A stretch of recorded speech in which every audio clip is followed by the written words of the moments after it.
Until you make the unconscious conscious, it will direct your life, and you will call it fate. This is a saying from Carl Jung, the psychiatrist who revolutionized the field of psychology. Fall, Halloween, Scorpio season is here, so what better than diving deep into the shadow of life? To be aware, acknowledge, accept, and embrace our unconscious, to shed light onto our shadow self. I talk a lot about self-awareness on this podcast, yet there can be any full awareness without acknowledging and integrating the unconscious parts of ourselves. That's what I'll try to uncover today all by myself. And yeah, let's see how it goes. Listen up to this jam. So I'll start with the definition of the shadow in self. With a reference of Carl Jung. I found this one on moodamends.com. So it says, according to Carl Jung, the shadow consists of all the unconscious parts of our personality. These, when brought to consciousness, feel threatening, uncomfortable, or completely foreign to the ego, defined as the conscious part of our personality. Jung pointed out that not only do we have a personal shadow, but we also share a collective shadow which belongs to the collective unconscious. Our shadow contains everything we don't see about ourselves. It's much easier to observe someone else's shadows than our own. Our shadow consists of our blind spots, of all of those tendencies, qualities, and traits that we have disowned. It's important to keep in mind that these are not all negative. Our unconscious also contains repressed qualities and positive traits that, for instance, weren't accepted by our family or culture of origin. So that's the definition, which makes me think that when you feel misaligned, stuck, chaotic, or simply uncreative, exploring your shadow can help. Conscious living is obviously about being mindful towards ourselves, others, and the earth, but is also about being honest in your growth, your willingness to improve, applying changes that will allow you to wander through the ugly, disturbing, and frightening parts of yourself, the part that you must probably find extremely difficult to embrace. It's easy to embrace the light, that's a given, our socially accepted traits, but not so much the dark aspects of our character. And actually, one of the psychotherapists called Dr. Cherry Jacobson said, although many infer the shadow is negative, that is really not true. The shadow is rather what you yourself perceive as dark and weak about yourself, and therefore needing to be hidden and denied. But this depends on our own perspective on life and your levels of self-esteem. So while for one person, the shadow might just contain such classic elements as sadness, rage, laziness, and cruelty, you might also hide your personal power, your independence, or your emotional sensitivity. Personally, I really don't believe in chastising our shadow side because it's just composed of neutral attributes, not necessarily good or bad. It's plain and simple character traits that you were once shamed for. It could be literally anything depending on the environment you grew up in. Could be being sensitive or independent, loud. It could be anger or any other emotion that you were not allowing yourself to show. Hence, we decided, most often unconsciously as children, to ignore it or burying it deep inside of us because of pure shame, feeling guilty or afraid to be rejected, unsupported, mocked, or just seen as weird. By the way, now I take the word weird as a compliment. That's probably the result of some shadow work on my side. But yeah, anyways, once you're aware of it, it's very interesting to uncover why some parts of your personality have made their way to this side of your brain. Let's say that being seen is now part of your shadow self. You're afraid of showing your talents or showing up in public spaces, maybe offline or online, where you will be at the center stage. Do you feel like you've been shamed for being loud or taking space or being unapologetically yourself when you were growing up? That could be something to, try to uncover here. And I'm insisting on the grooming phase that is childhood because it's literally the moment we built our sense of personality and forge our belief system. Or I'd rather say that's when we get the programming of what's acceptable and what is not. Literally right and wrong.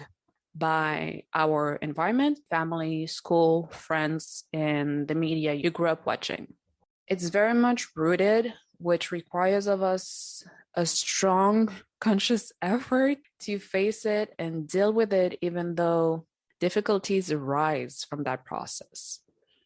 I hear a lot of conversation about getting rid or healing your shadow self. I feel like extremely cringy when I hear that because it makes me feel like something is wrong with you when in fact, literally everybody has a shadow side. This part that we all unconsciously learned to hide away through what was and what was not acceptable through our own socialization. There's no way to get rid of it and no point in healing it because it's normal. Just that, it's normal. Yet through my own development journey, I've been surprised and fascinated to discover this unconscious part of myself and believe that incorporating it into my consciousness is so much more beneficial to me.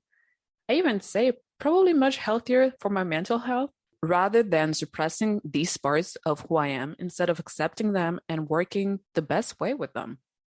Living that conscious life is mainly about becoming more whole and balanced. That's why, to me, it's crucial to be recognizing our shadow self, facing it, and accepting it as an integral part of our whole being instead of battling by hiding our darkness. Actually, that darkness is just in need of more light, in a sense that it can be benefiting to have it at the front and center too, instead of all the way backstage. And that makes me wonder if by hiding our shadow self, are we actually suppressing our basic instincts? Are we actually suppressing our basic instincts? Are we denying ourselves for the comfort of others? Making sure they're comfortable so we unconsciously learn to make ourselves uncomfortable?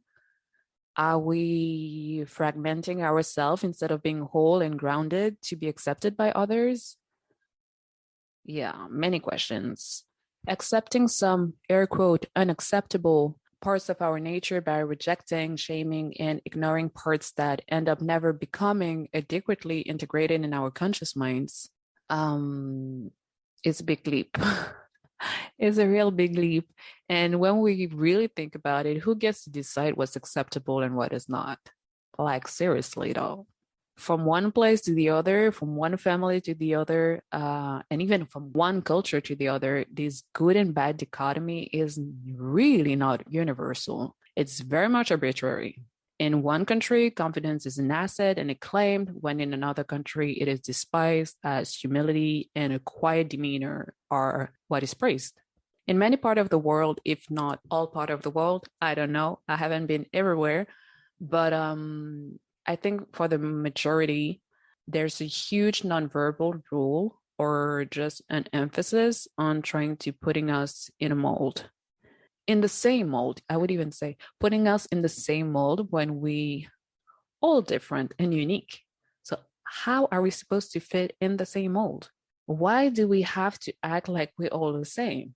Because at the end of the day, it ends up making us so quick to judge someone based on nothing other than our own perspective on how things and people should be.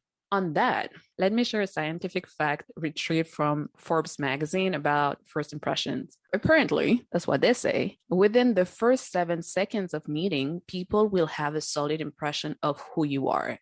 And some research suggests a tenth of a second is all it takes to start determining traits like trustworthiness. How crazy is that? Not even a second, not even half a second, but less than that, a tenth of a second. Yeah, so I let that sink in. So I'm not gonna come here and act like a saint, like we've all judged and criticized people in our lives, even if at the end of the day it's completely useless and it's a waste of time, in my humble opinion, of course. Yet we're still humans, and our tendencies to see, criticize, and look down upon undesirable qualities in others is almost second nature to us. If it had to serve one purpose, it will be that it can bring self-awareness. I like to call it the shadow mirror. I don't actually know if that term is a thing or not, but that's how I call it. So the shadow mirror, I see it as the thing that annoys you so much in the other person could actually be something that you too portray, or that you have been denied the possibility to show that trait or be shamed for it in the past. So that shadow mirror, I think it also shows all of the positive traits that you don't feel able to fully express can also be projected onto you. You'd usually admire or envy that person for it. That mirror works both ways. And trust me, you're certainly triggering a lot of people too, just by being yourself. So take everything with a grain of salt. When you're aware of your shadow, it's so much easier to be okay with your triggers and to see them from a higher perspective. Why am I triggered right now? Oh, because I dealt with a similar situation or person in the past and I got hurt. Or I acted as such in the past and was blamed or punished for it, which made me internalized that it's bad to act like that. Okay, so am I then projecting that, or am I actually grounded in the present, not making assumptions? The more we'll reject, hide, or fail to take into account our darkness, we'll be triggered left and right, obsessed by other people's opinions of us, and never truly accept ourselves for who we are. And to me, that's really sad. And that's not fair to our inner child. Because the more you repress something, the more it grows in power until you see it. It's like it is trying to say to you, hey, hey, hey, I'm here. I know you see me even though you don't want to, but I'm here. So just like this annoying little kid who's going to bug you until you acknowledge their presence and at the most uncomfortable time, of course. Otherwise, it's not funny. Yeah, so these aspects of yourself you're trying to shove down deeply will manifest themselves in other ways. Trust me on that. So this could be through low self-worth, chronic illnesses, mental health issues such as depression, anxiety, panic attacks, just to enumerate some, as well as unhealthy coping mechanism like addiction of any kind. Could be, of course, drugs, but also food, escapism through TV, binging, and so on. All of that to say that your dark side can actually really help you in your life. You've just got to be cozy with it, get to know it, understand it, and embrace it. Even the expression battling your inner demons is strange. Instead of battling with something that's inside of you, why not be like, hey, inner demon, what's up? Why have you been acting out? Why do you need to soothe yourself? Sitting down and investigating with self compassion in order to gain more self awareness by unlearning and deconditioning some things and behaviors you were taught to believe in one way, when in reality, it's not your way, it's not your own way, or at least not the one which will help you serve your higher purpose and find your unique path. I've realized that the more I make peace and embrace my shadow self, this part that is initially not my favorite, I gotta say, or I'd rather say the part that I've been conditioned to think that was not acceptable to show is less projecting onto me, the more I get to know it and embrace it and try to understand it. For example, something that drives me nuts is people who are too slow. Taking the time of the world to do literally everything stresses me out to a point that is beyond ridiculous. Yeah, so that got me thinking. And turns out the way this attribute is projecting onto me is not necessarily that I carry this trait, but growing up, being slow was looked down upon, or at least not really encouraged. Now, I even say not encouraged at all. May it be in my family unit or at school. The emphasis was more on, oh, you were so fast and finished that, bravo. Seeing that imposed to me at a very young age and around me, my little self probably registered that being fast is good and being slow is bad. Plain and simple. You know, like a kid mind is like very black and white. Same with indecisiveness in others. It triggers me like crazy. But for this one, I'm still navigating my shadow to uncover what that's all about. But yeah, it's interesting. It really is. It's like you have the answers inside, but you have to really dig deep to get them on the surface. So by now, we can roughly sum up the shadow as pretty much everything hidden. Our fears, secrets, taboo, desires, emotions seen as negative, such as jealousy, envy, anger, obsession, etc. All of the uncomfortable or socially unacceptable things we keep to ourselves are what makes up the shadow. Yet something that's really interesting is that there's so much shame around the shadow self, while at the same time, it's also where your gifts are located. And I really have to read that to you. It's an excerpt from a piece called Shadow Self Embracing Your Inner Darkness from Matteo Soul. So he writes, we are all born pure, like blank canvases. But at some point during our childhood development, we learn knowledge that teaches us to separate things into good and evil.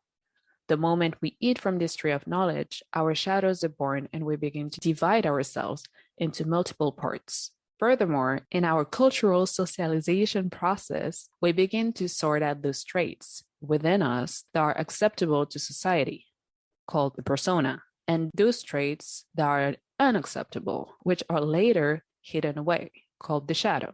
The creation of the inauthentic but socially acceptable persona birthed the creation of the authentic but damnable shadow. Both are inseparable. In essence, any primitive traits within us get sent to the shadow, but at the same time, any creative, unique, innovative, and different qualities within us also get confined within the shadow because they are not socially acceptable. So yeah, yes, indeed. Some of the different aspects of yourself you've been blamed, shamed, punished, ridiculed for by the people in your environment growing up can be the very same things that other people love, admire, and cheer you on for.